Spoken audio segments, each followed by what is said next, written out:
One Zambia, One Nation. A warm welcome to the main news at 19 hours on ZNBC TV1 with me, Machishi Malungila. With Chileshe, my name is Machishi, and in the sign language box, we have Joe Mondoka. And these are the stories making headlines this hour.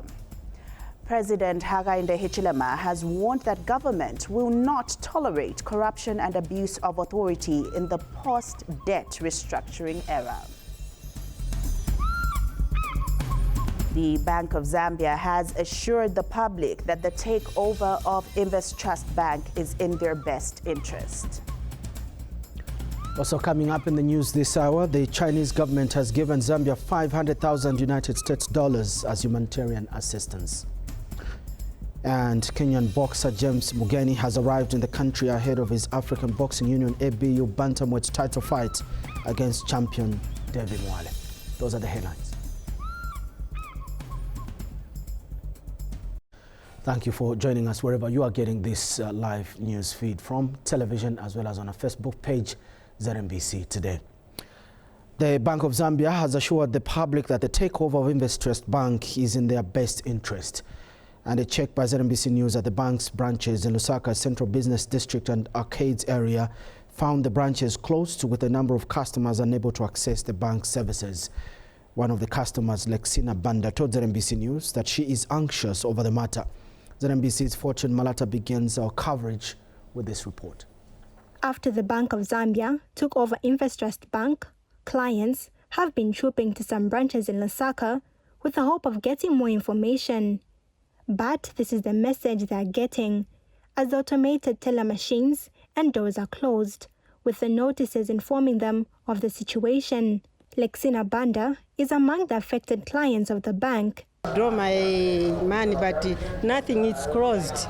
So I'm very confused now. I don't know what to do. So what would you want moving forward? I want them to open the bank and to give us the money. That's all. That's what I want. We are hoping for our bank to get into the system so that we can continue doing the services with them. ATM card, we can't do it with the bank. So we have to transfer, we have to withdraw money to deposit to another bank so that we can do some transactions. What I wanted to do today. I have been waiting, I'm tired. But Finance Minister Stombeko Msokotwane says the Bank of Zambia has guided.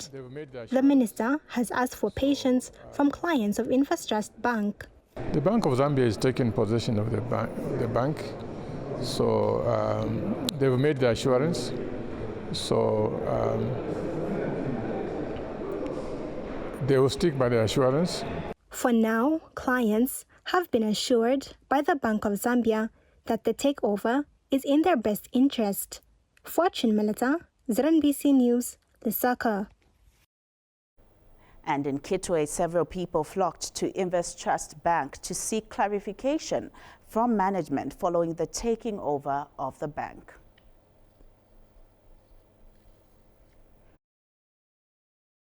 Joined by Bankers Association of Zambia Chief Executive Officer Leonard Mwanza to discuss issues around the takeover of Invest Trust Bank. I'd like to welcome you to the news desk. Thank you so much and good evening. I know a lot of anxiety coming from people, especially those that bank with Invest Trust. First of all, just elaborate what this takeover means. Well, before I even elaborate, I just wanted to say we share in the shock and pain.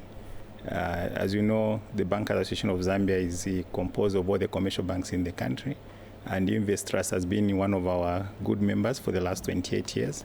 So the action taken by the central bank basically is within their mandate as derived from the Banking and Financial Services Act.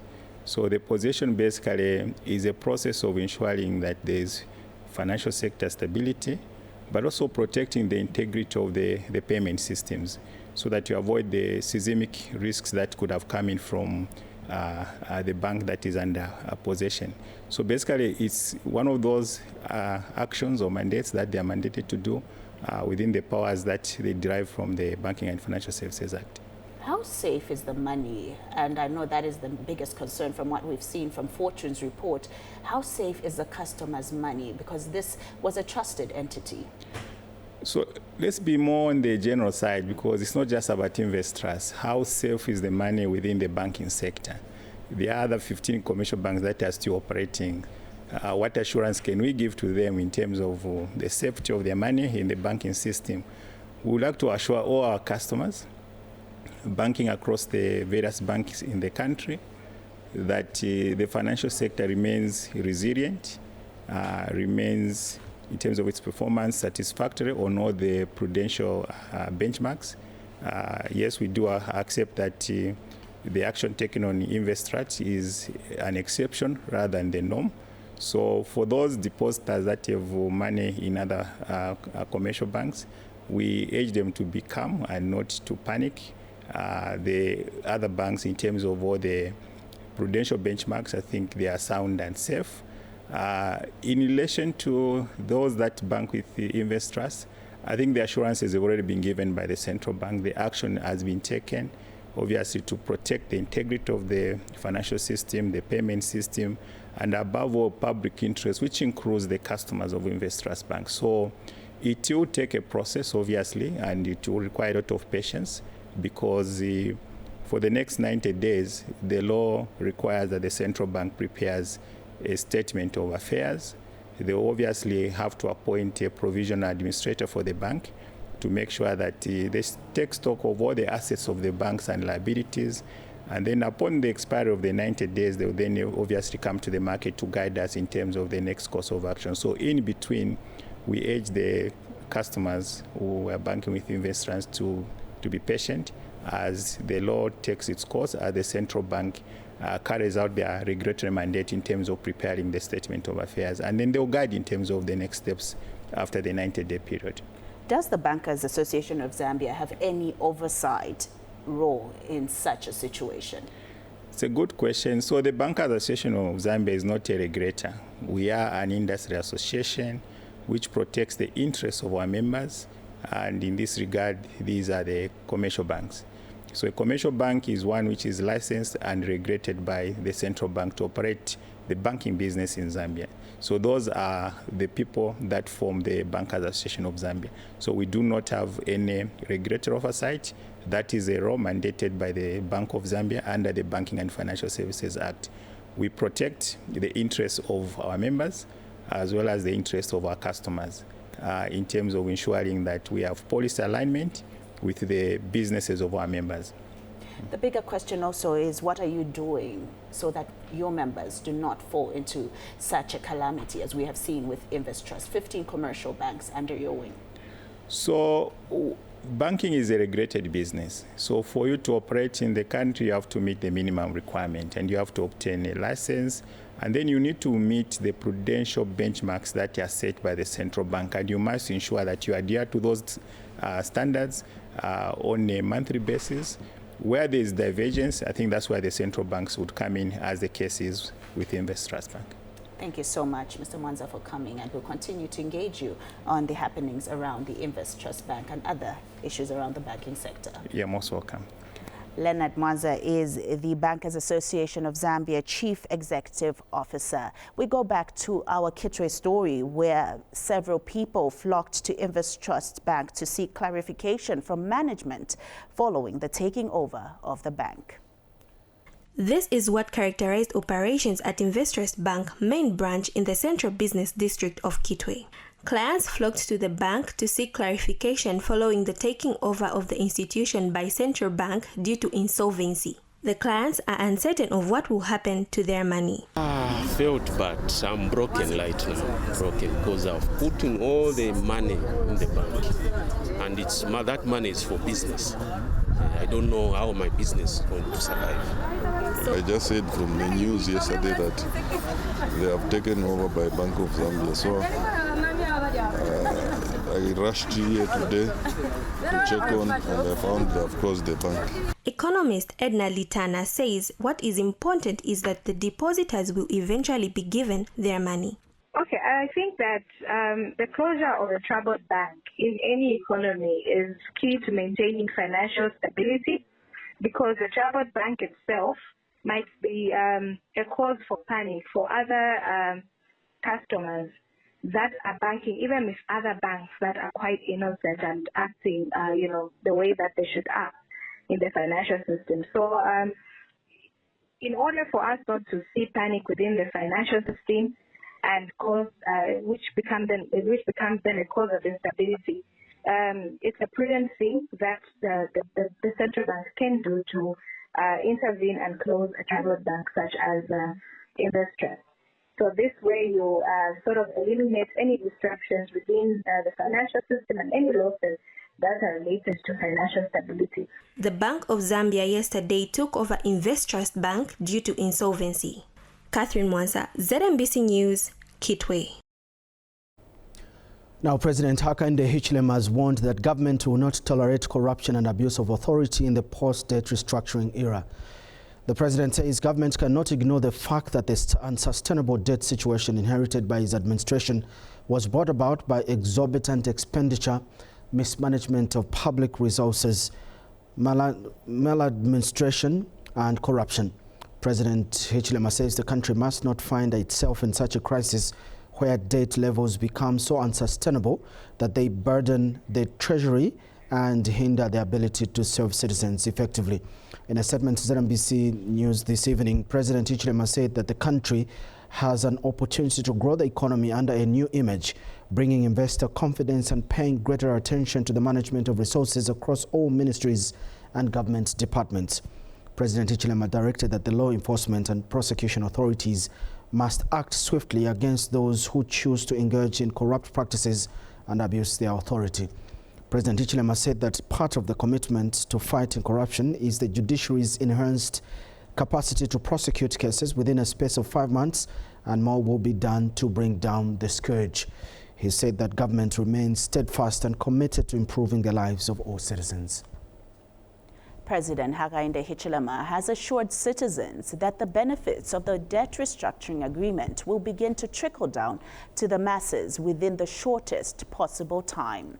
President Hichilema has highlighted that some of the immediate benefits that citizens will appreciate from the debt restructuring process include the government's ability to invest in economic growth programs, among them the education sector and constituency development funds projects. The President said this before he left Naminwe Ranch in Namwala district, where he was on a working holiday.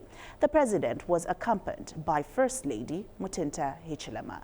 Details are in this report by Zanis.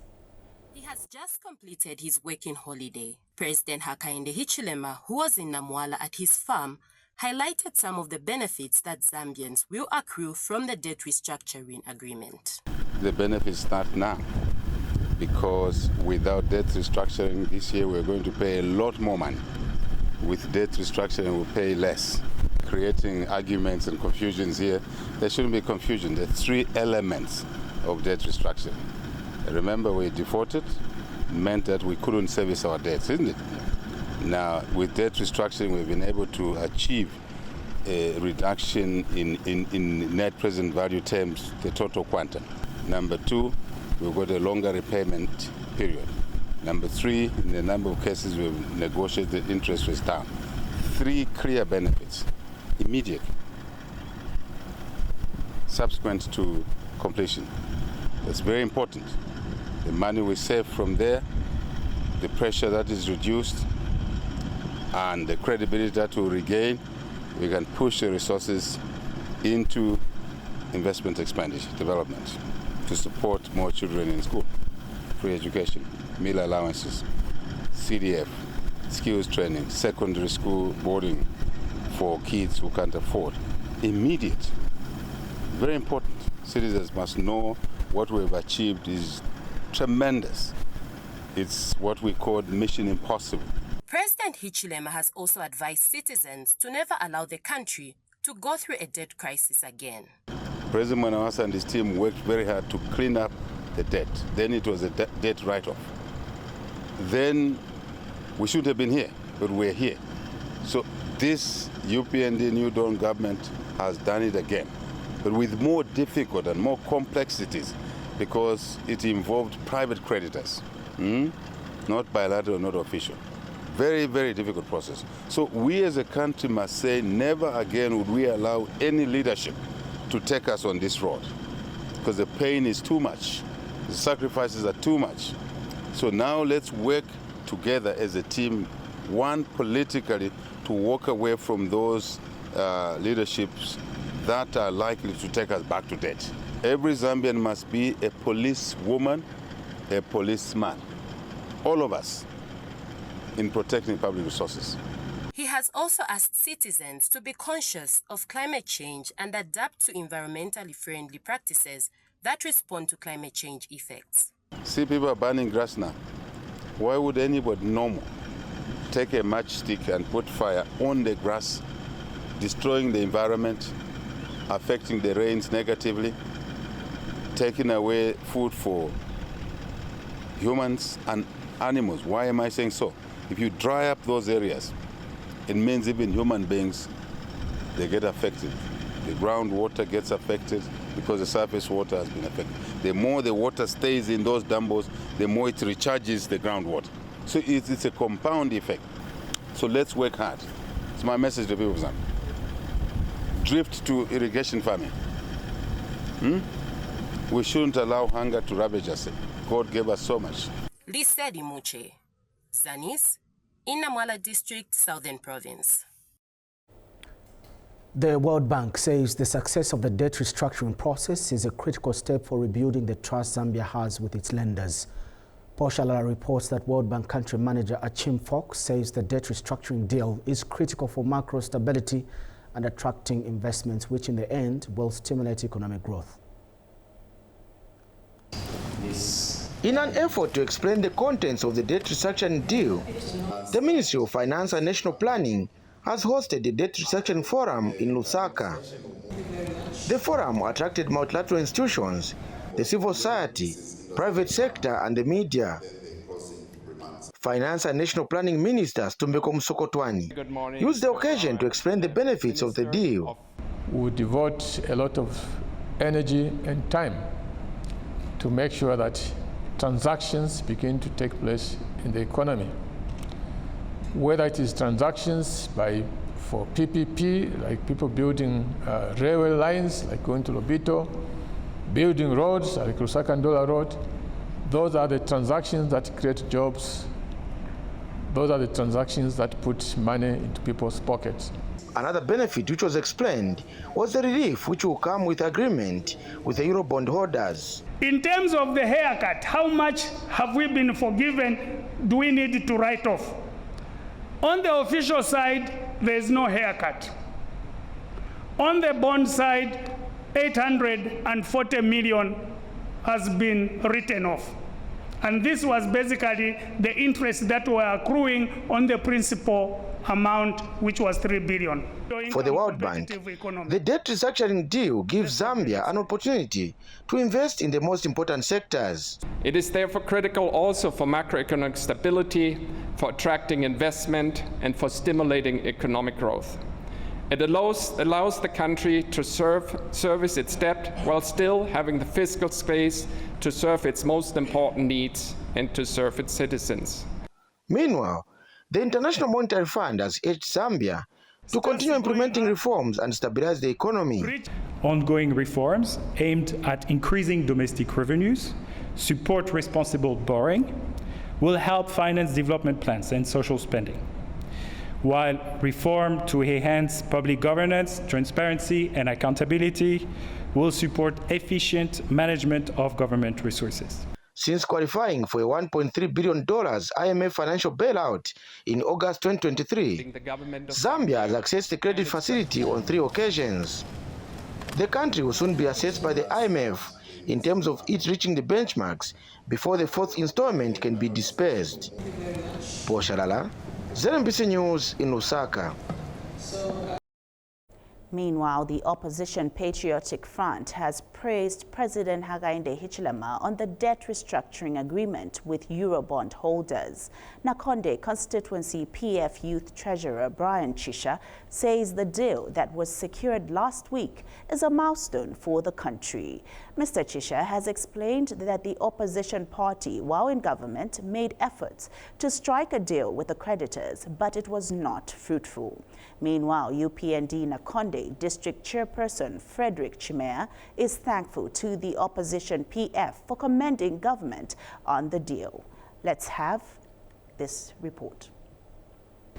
The attainment of the debt restructuring deal has been lauded by the opposition in Nakonde district. Patriotic Front PF Nakonde constituency youth treasurer Brian Chisha has praised the UPND government on the achievement. Therefore, ya kutasha uteko wa UPND. Pafyo bugombeshe na maka. Ukumone chintu chikarambe chale tshupanga beka shiba muchalu cha Zambia cha debt restructuring. Ukumone shinko ngore kuchatekeri obusha.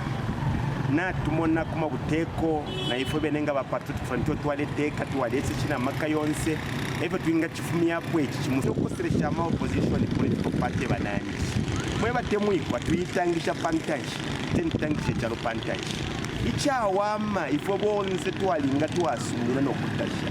PND Nakonde district chairman Frederick Chimeya is pleased with the opposition in the district for acknowledging the achievement. I am glad to hear that the Patriotic Front, as the opposition, they are able to praise our government under the able leadership of Mr. Hakainde Hichilema as our president. I urge all political players to join hands with the UPN government so that we spur development to all parts of this country together meaningfully. Zambia reached an agreement with its Eurobond holders to restructure the country's debt of over $3 million, which was due for repayment 3 years ago. Reporting for Zanis in Nakonde district, I am Joseph Lisulo. The Chinese government has given Zambia 500,000 United States dollars as humanitarian assistance. The funds are meant to support the Zambian government improve sanitation and water supply to avoid another cholera outbreak. Chargé d'Affaires at the Embassy of China, Sheng Wang, was speaking during the signing ceremony of the handover certificate for the 500,000 United States dollars to the Zambian government.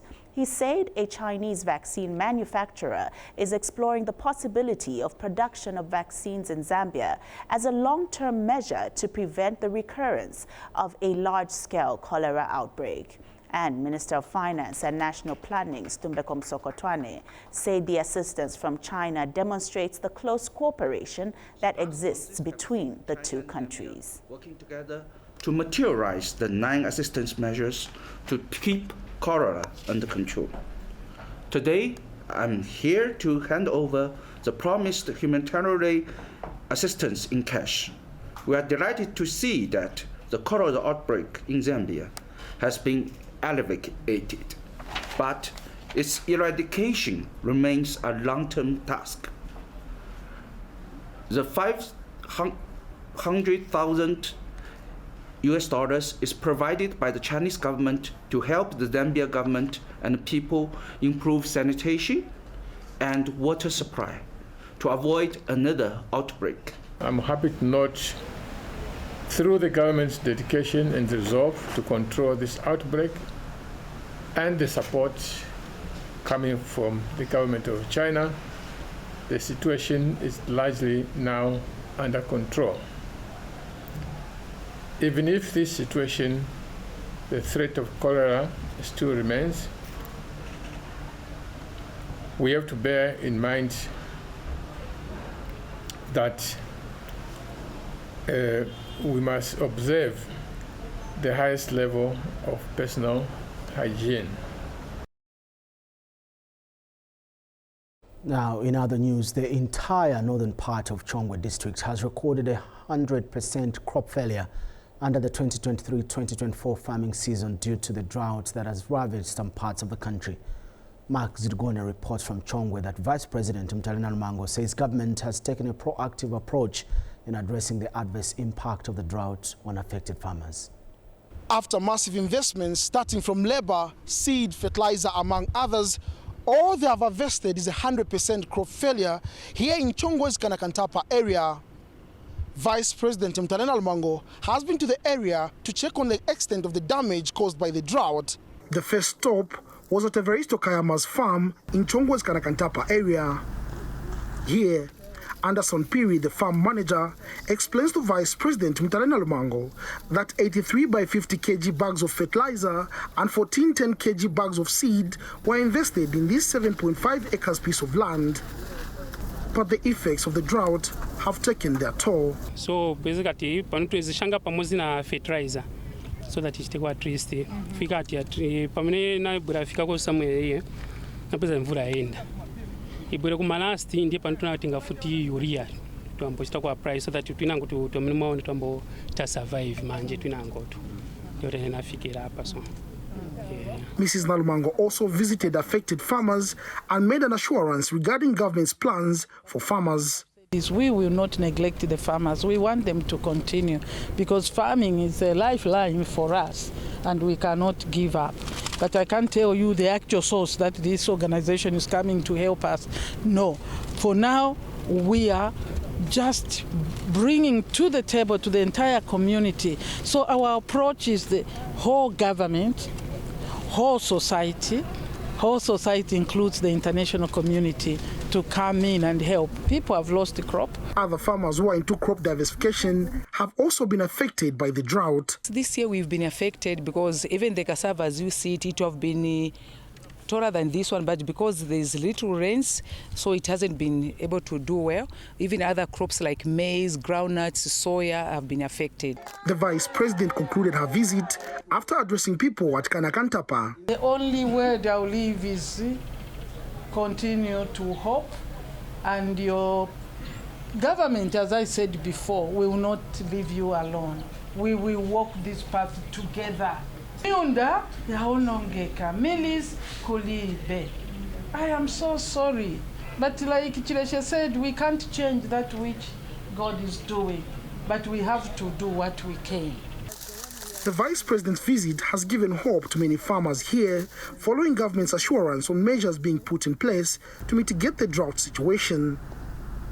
Mark Ziligone, ZMBC News, Chongwe. Zimbabwe has declared the current drought a national disaster and emergency, becoming the third country to do so in the SADC region. In an address to the nation, President Emmerson Mnangagwa said the country needs about $2 billion to tackle hunger caused by poor rainfall. The foregoing situation of the climate change-induced drought requires measures and interventions as provided for in our laws. To that end, I do hereby declare a national state of disaster due to the El Nino-induced drought. By this declaration, I also call upon all Zimbabweans of goodwill, including those in the diaspora, international community, United Nations agencies, development and humanitarian partners, international financial institutions, the private sector, churches and other faith-based organizations, as well as individuals, to generously donate towards ameliorating this state of national disaster. The Food Reserve Agency, FRA, has started selling 4,000 metric tons of maize under the community sales program to people affected by drought in Chirundo district. According to our community journalist, Lucky Piri, who was on the ground, the maize will be sold across 12 wards to people affected by the drought under the community sales program.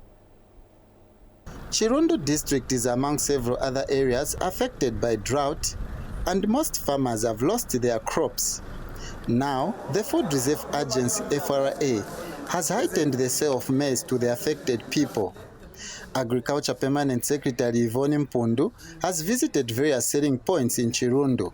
It's very interesting. I would like to just make a reassurance that everybody is going to be catered for, and there's nothing to worry about, as you can see for yourself. If you look around, there's no one queuing. There's literally nobody.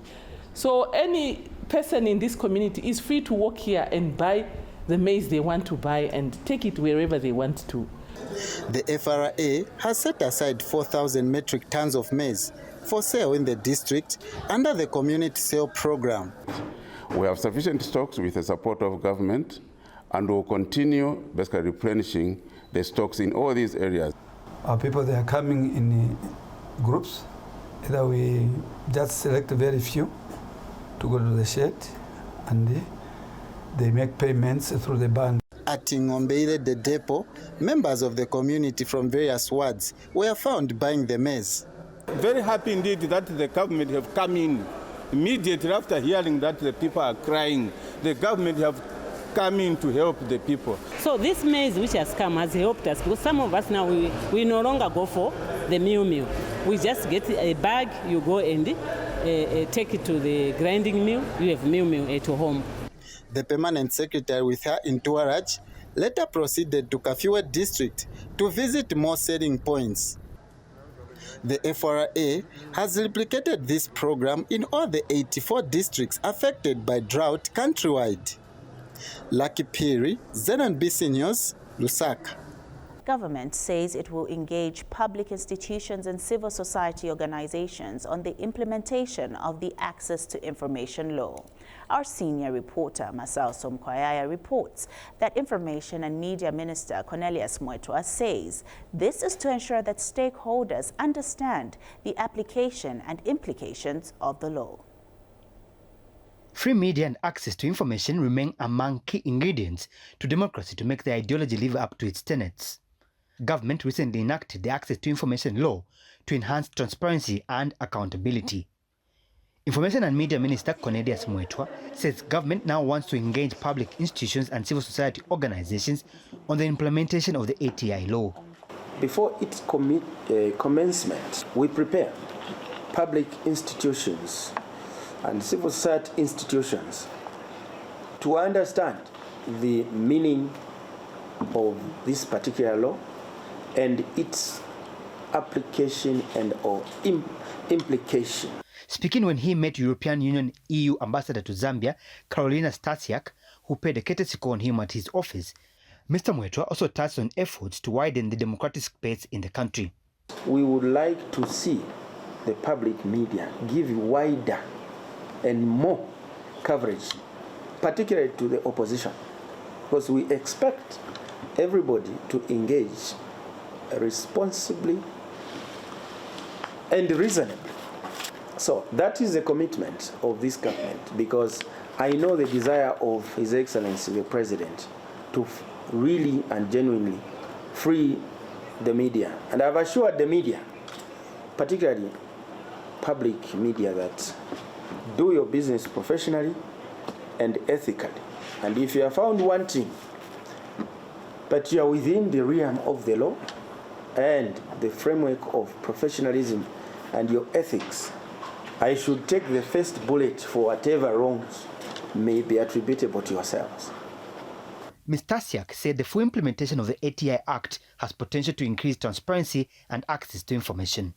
We would like also to understand, yes, your priorities when it comes to the reforms of the legal framework concerning the freedom of the media, where you are with those reforms, in particular on the regulators' legislation.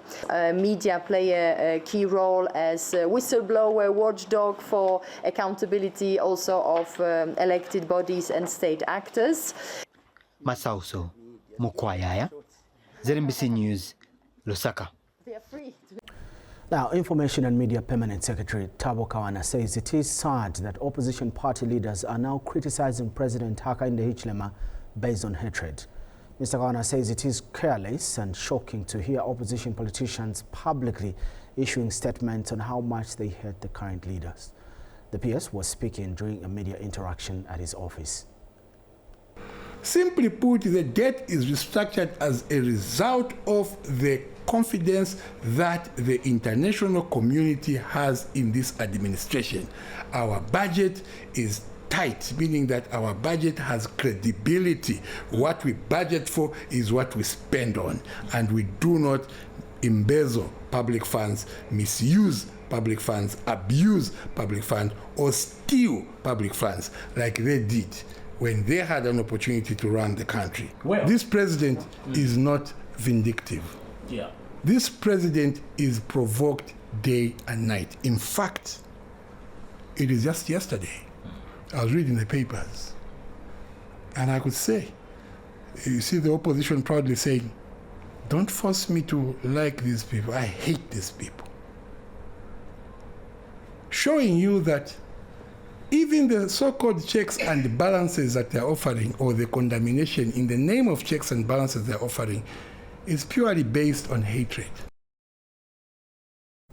Governance and Development Advocates Zambia has apologized to Catholic priest Father Anthony Salangeta for wrongly attributing a video circulating on social media to him. Executive Director Elias Mulenga says the organization erroneously identified the person in the video, who is also a priest, but not Father Salangeta. In an apology letter accessed by ZNBC News today, Mr. Mulenga has since rendered a public apology for the inconvenience caused to Father Salangeta's persona and the public.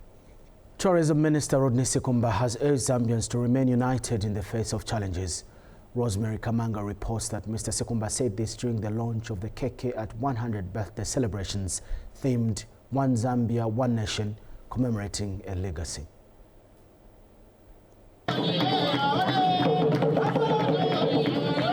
It is an initiative launched to commemorate Zambia's founding father, Kenneth Kaunda's contribution and sacrifice to the country. Zambia Tourism Agency, in collaboration with Zambia Revenue Authority and National Museums Board, has launched the Kenneth Kaunda KK at 100 birthday celebrations. And Minister of Tourism Rodney Sikumba now highlights Dr. Kaunda's role in the country's independence. Over 60 years ago, our founding father stood united with the vision of a nation in celebrating diversity, where every Zambian would be equal and where unity would be our guiding principle, which we have contributed immensely to the economic development of our country. ZRA Commissioner Customs Enes Sigande noted Dr. Kaunda's contributions to various aspects of Zambian life. Dr. Kaunda set the pace for Zambia's economic and social development, ensuring that citizens equally enjoyed basic rights. Dr. Kaunda laid the foundation for the country's education system. As a teacher himself, he believed in education. As for the National Museums Board, recognizing Dr. Kaunda's contribution to the country's heritage is something that needs to be preserved. Our founding father, Dr. Kenneth Kaunda, had a passion for protecting and promoting heritage. The contribution of Dr. Kenneth Kaunda in recognition of his contribution to our heritage, the National Museums Board today joins other government agencies, private sector, and other stakeholders in launching of activities celebrating KK at 100 years. Musata Kaunda Ndlovu is Dr. Kaunda's granddaughter. As we honor his legacy, we're reminded of the principles that have sustained us for 6 decades.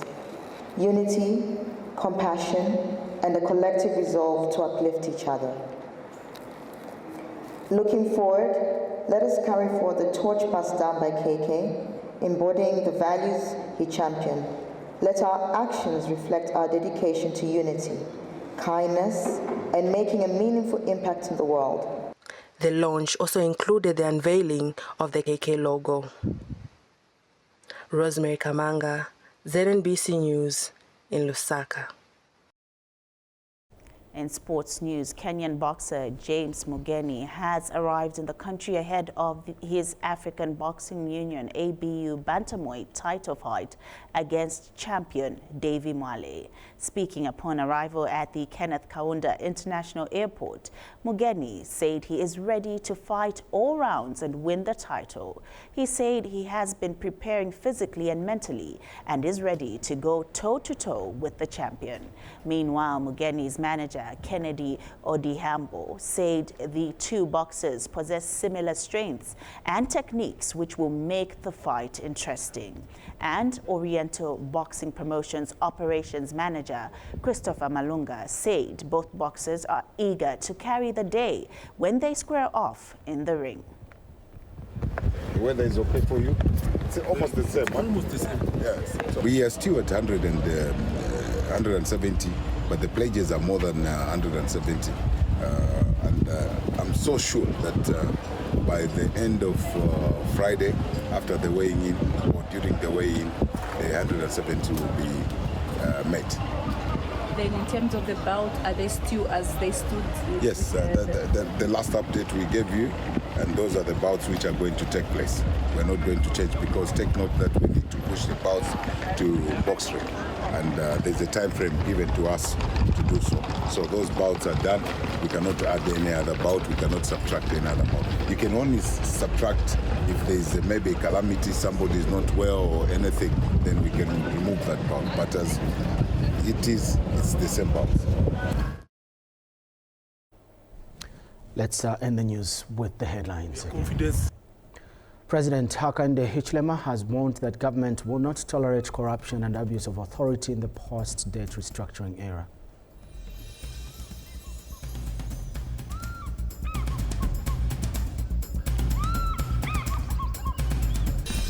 The Bank of Zambia has assured the public that the takeover of Investrust Bank is in their best interest.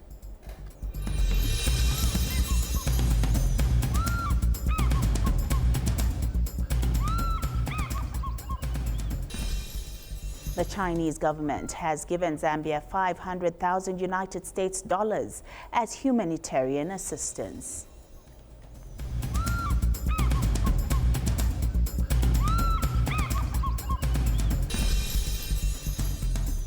And in sports news, Kenyan boxer James Mugeni has arrived in the country ahead of his African Boxing Union ABU bantamweight title fight against champion Davy Mwale.